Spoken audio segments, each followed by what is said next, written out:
मंच पर हमारे साथ आसीन यहाँ के मकबूल तरीन deputy commissioner DC doctor Yadav साहब, एसएसपी साहब, हमारे पूर्व मंत्री आपके प्रतिनिधि सुनील शर्मा साहब, एनएचपीसी की तरफ से आए हुए एमडी साहब, हमारे अध्यक्ष चुनीलाल जी, हमारे किश्तवाड़ क्षेत्र के सारे प्रमुख नेतागण और यहाँ पर इतनी भारी तादाद में हम सबके सम्मान योग महानुभाव, किश्तवाड़ नगरी के वरिष्ठ नागरिकगण, हमारे बुजुर्ग और काफी संख्या में हमारी बहनें। सबसे पहले तो मुझे दिल की गहराइयों से, तहे दिल से शुक्रिया अदा करना है। तीसरी बार आजादी के बाद भारतीय जनता पार्टी ने लगातार आपने भारतीय जनता पार्टी के नुमाइंदे को लोकसभा पहुंचाया और इस तरह का रिकॉर्ड कायम तभी हो सकता था अगर आपका ताउन होता। और साथ ही साथ तीसरी बार लगातार जम्मू कश्मीर में से किसी को मरकजी काबिना में जगह मिले, वो भी रिकॉर्ड आप ही ने कायम किया। क्योंकि जो 3-3 बार रहे भी तो 2 के बाद ब्रेक आ गई, आपने ब्रेक ना आने दी, इसका शुक्रिया। हालांकि ब्रेक की खबरें बड़ी गरमाई थी, हमारे कुछ एक शरारती मित्र हैं यहाँ, बहरहाल। और दूसरी फक्र की बात यह कि मेरा ताल्लुक इस अर्स्टवाइल डोडा से है और इसी चनाब के किनारे इसकी लहरों को देखते, इसकी अटखेलियों से खेलते खेलते हम परवान चढ़े। और मैं तो अक्सर कहता हूं कि अगर ये उत्साह, ये ऊर्जा यहां से ना मिलती तो हम लखनपुर तो क्या, शायद दरियाए चनाब भी ना पार कर पाते। तो कहने का मतलब यह कि भारतीय जनता पार्टी एक ऐसी पार्टी है जहां पर कैंडिडेट का रोल, उसकी भूमिका सिर्फ एक पोस्टर के फोटो तक महदूद होती है। चुनाव पार्टी लड़ती है, यहां कोई एंटाइटलमेंट नहीं है कि कोई। सुनील जी कह रहे हैं कि एक रिकॉर्ड में भूल गया, उसके लिए माफी तलब करता हूं कि किश्तवाड़ से पहली बार आजादी के बाद लीड भी भारतीय जनता पार्टी की। तो जो मैं कह रहा था उस बात की तस्दीक इनकी तरफ से भी हुई है। तो मैं ये कह रहा था कि अक्सर जब भी बात जम्मू कश्मीर की और किश्तवाड़ की होती है, गायबाना कहना आसान है कि क्या हुआ, किससे मिला, लेकिन एक साइंस के तालिब इल्म होने के नाते हम सबको सिखाया जाता है कि तर्क के साथ बात करनी। तर्क, तथ्य, तुलना। तर्क हो, तथ्य, तुलना। तो किस बात की क्या अहमियत है वो तब समझ आता है जब हम नजर दौड़ाएं कि 2014 से पहले का क्या आलम था। इस इलाकाई तरक्की के लिहाज से भी और आपके नुमाइंदों के व्यवहार और उनकी जिस तरह से पेशरफ्ती हुई उसकी तरफ से। जैसा मैंने कहा, मेरा भी लड़कपन यहां गुजरा। हमने वो जमाना देखा है कि इलेक्शन के दौरान भी एमपी का कैंडिडेट किश्तवाड़ नहीं आता था। और माफ कीजिएगा, क्योंकि ये जनसभा है तो मैं तो वो नाम भी गिरवा सकता हूं कैंडिडेटों के। डोडा तक एक पोस्टर आ जाता था तस्वीर का और हम उस तस्वीर के नाम पर वोट दे देते थे। लेकिन आज दौर बदला, जमाना बदला, तकाजा बदला। मोदी जी ने हमारे अंदर वो हसरतें पैदा की, आकांक्षाएं पैदा की, एक एस्पिरेशनल युग आया। तो आज तवक्कुआत भी बढ़ी, इसलिए बड़ी खुशी हुई। इतनी लंबी लिस्ट जो मांगों की सामने सुनील जी ने गिनवाई, मुझे लगा काश मैं जेब में सब कुछ लेके आता। लेकिन ये इसलिए कि आपको उम्मीद है, और उम्मीद इसलिए है कि आपको लगता है कि पहले भी किया गया, आगे भी करेगा। अगर नहीं करेगा तो पीछे पड़े रहो, तंग करो, परेशान करो, परेशान होके करेगा। और यही एक कामयाब नुमाइंदे की शनाख्त है। वो गालिब का शेर है कि जब तवक्को ही उठ गई गालिब, क्यों किसी का गिला करे कोई। अगर आपको पता है कि आया एमपी, गया एमपी, आया एमएलए, गया एमपी, ऐसे भी होते सैया जैसे देश वैसे प्रदेश, तो क्या फायदा ये लिस्ट पढ़ने का। लेकिन मुझे खुशी है और खैर मकदम करता हूं आपने ये बातें गिनवाई। लेकिन हमें ये भी सोचना होगा कि 2014 से पहले और अब, और ये सुनील जी ने ठीक कहा कि जितनी भी तस्वीर बदली है, ऐसा नहीं है कि हम उससे पहले, आपने भी देखा, हमने भी देखा, सुनील जी के हमरा हमने कई यहां पे मैं हेल्थ कैंप भी लगवाए। लेकिन अब की और तब की तस्वीर क्या बदली, और वो इसलिए मुमकिन हो सका कि मोदी जी से जो हमने मांगा उन्होंने दिया। अब ये बिजली के प्रोजेक्ट्स की बात की जा रही है, लगभग 7-8 यहां इस वक्त प्रोजेक्ट चल रहे हैं। कुल मिलाकर के आने वाले वक्त में 8-9 हजार मेगावाट बिजली यहां से इजाद होगी, और ना सिर्फ किश्तवाड़ बल्कि शुमाली हिंद का एक बहुत बड़ा मरकज बनेगा, बिजली का पावर हब बनेगा नॉर्थ इंडिया का। क्या हमारे लिए फक्र की बात नहीं है?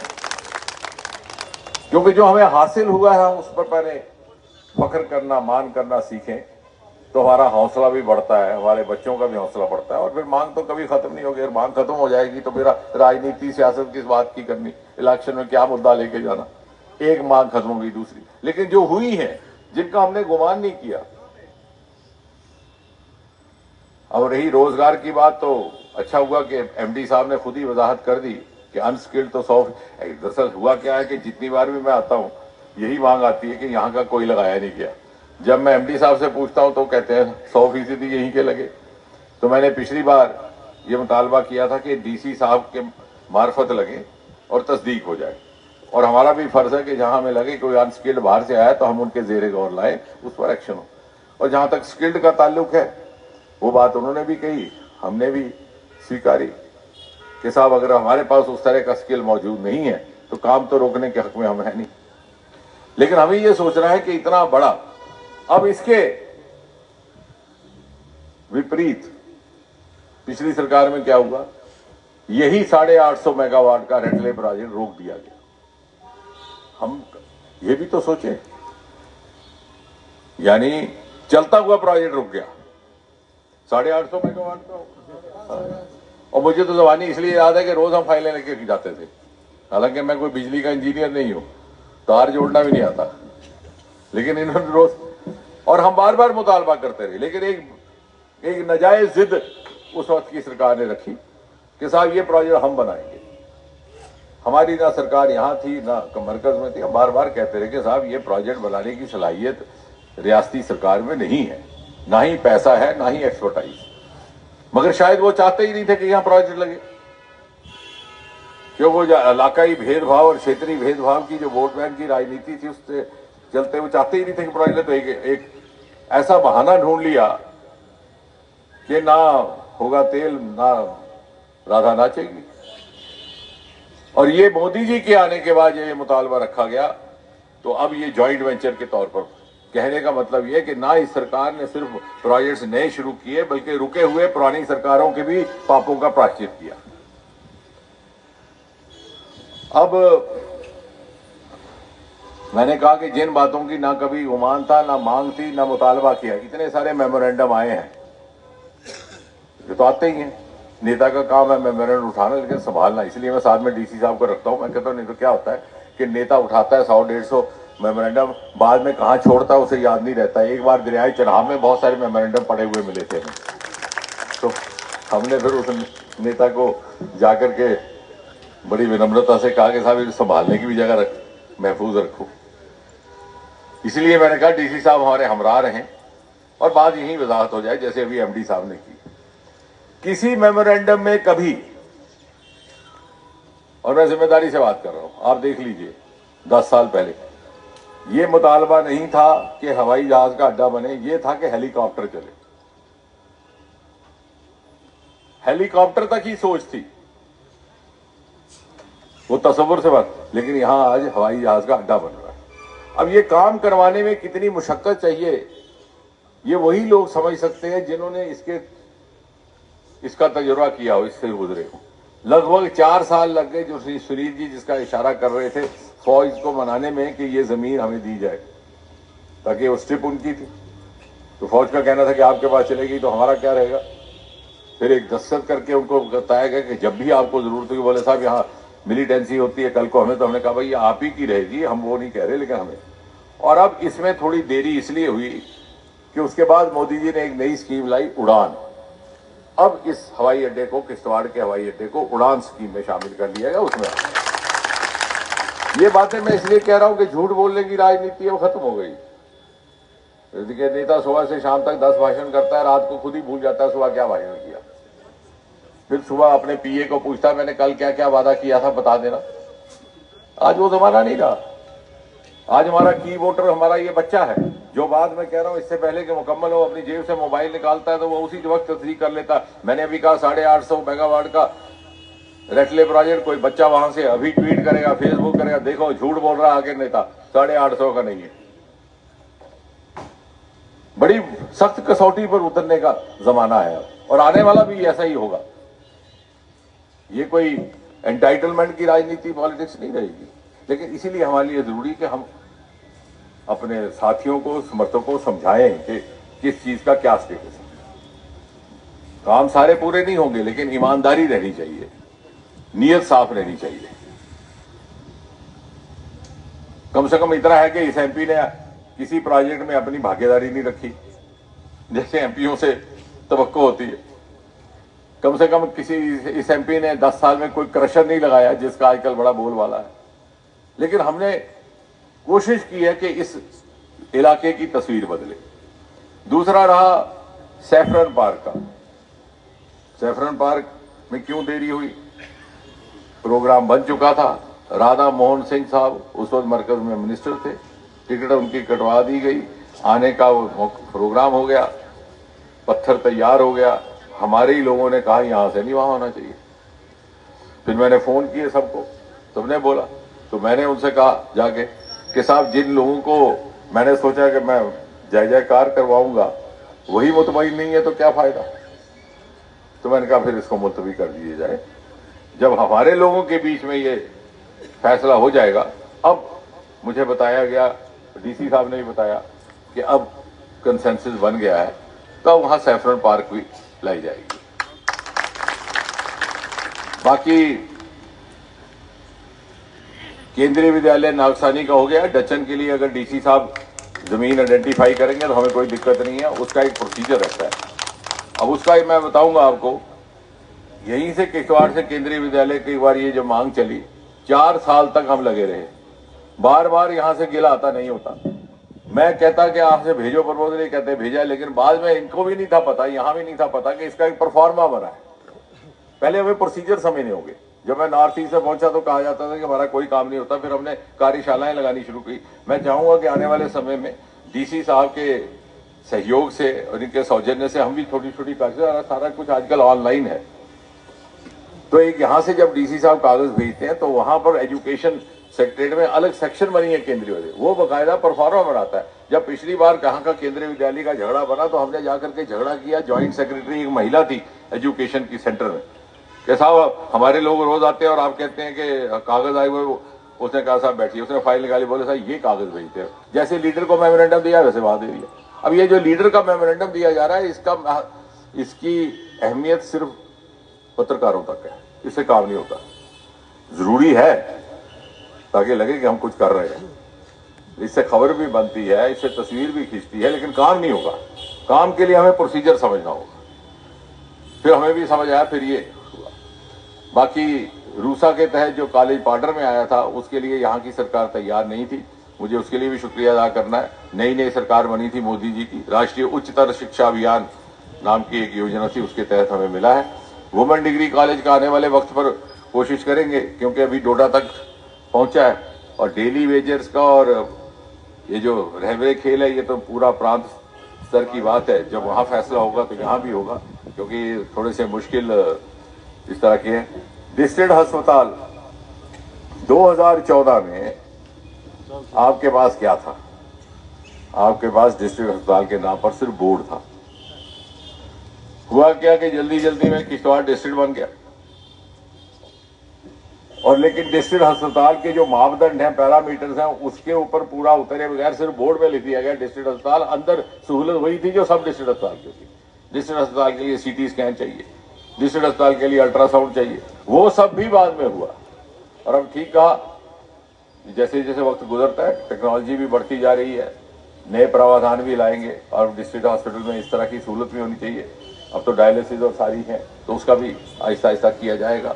लेकिन कहने का मतलब यह है कि निरंतर लगातार ये विकास की गति जारी रहे और हम सबका प्रयास रहे, हमारा ये कोशिश रहनी चाहिए। और एक हमारी खुशकिस्मती है कि मोदी जी के होते हमें कभी किसी बात से मायूस नहीं होना पड़ा, निराश नहीं होना पड़ा। और अब एक ये भी एक हमारी तवक्का रहेगी कि रोजगार के लिए हम सारा सरकार के ऊपर ना निर्भर करें। कोई भी सरकार दुनिया की कहीं भी क्यों ना हो, अपनी बात खत्म करने से पहले ये बात करनी जरूरी है, वो हर नौजवान को नौकरी नहीं दे सकती। इलेक्शन में हम सब लोग झूठ बोलते हैं, सारी पार्टियों के लोग आके हम 100% नौकरी दे दें, दी आज तक किसी ने नहीं हो सकता। लेकिन हाँ, मोदी जी की क़यादत में ये जिम्मेवार सरकार है, ये रोजगार के जरिए पैदा करती है। अभी बगल में ही किश्तवाड़ के बगल में भद्रवाह है, वहां से रोमा मिशन शुरू हुआ।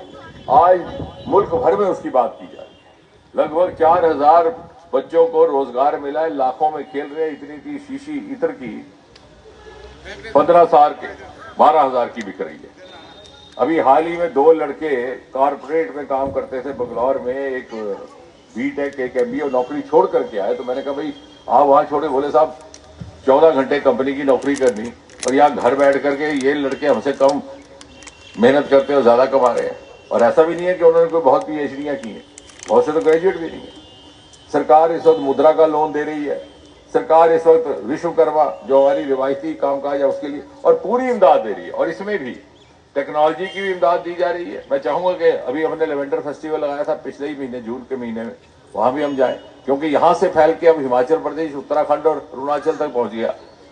अब कुछ दिन पहले उधमपुर में वो काम शुरू हुआ है।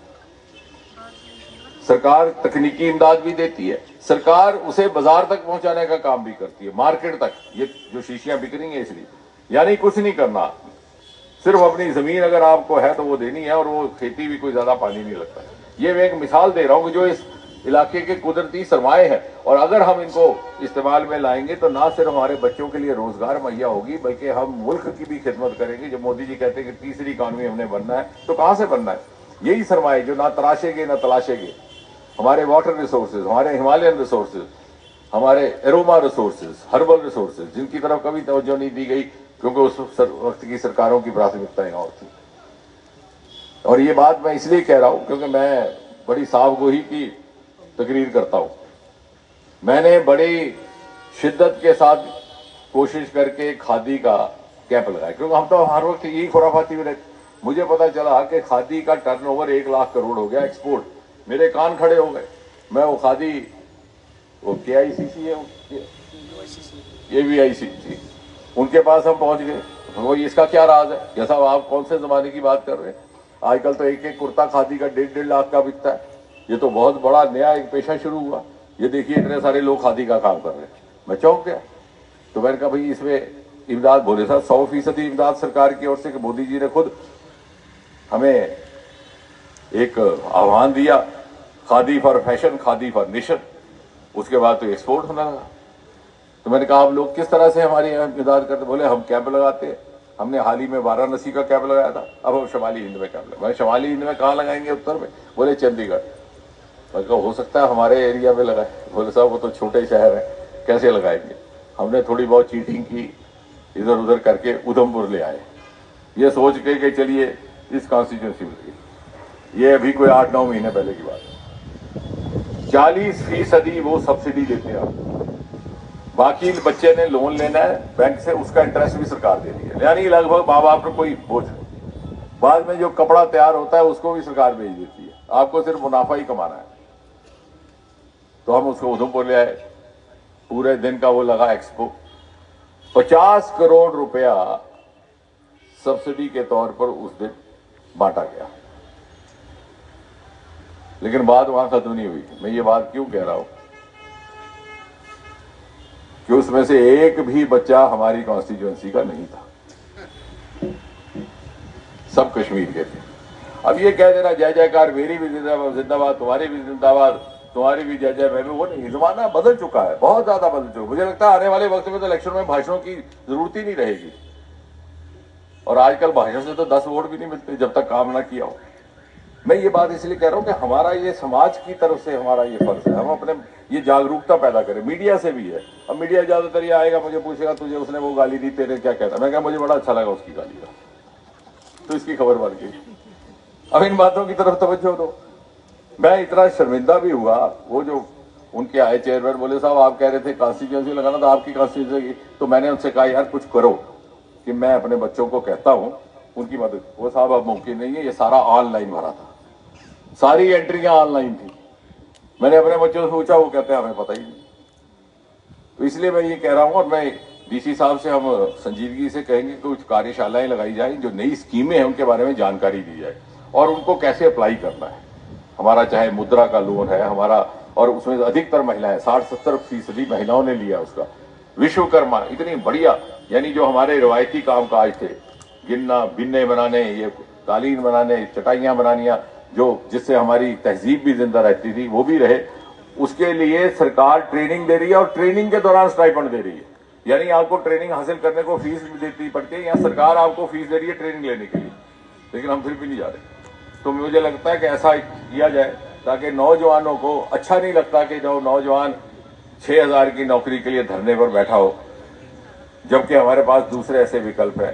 तो हम सब मिलकर के कोशिश करेंगे कि मोदी जी ने जो हमें दिया है ये सारी स्कीमें, उनका भी किस तरह से हम लाभ ले सके। वो लाभ लेना तो हमारे ऊपर ही है ना। तो इसलिए अब हम बैठ कर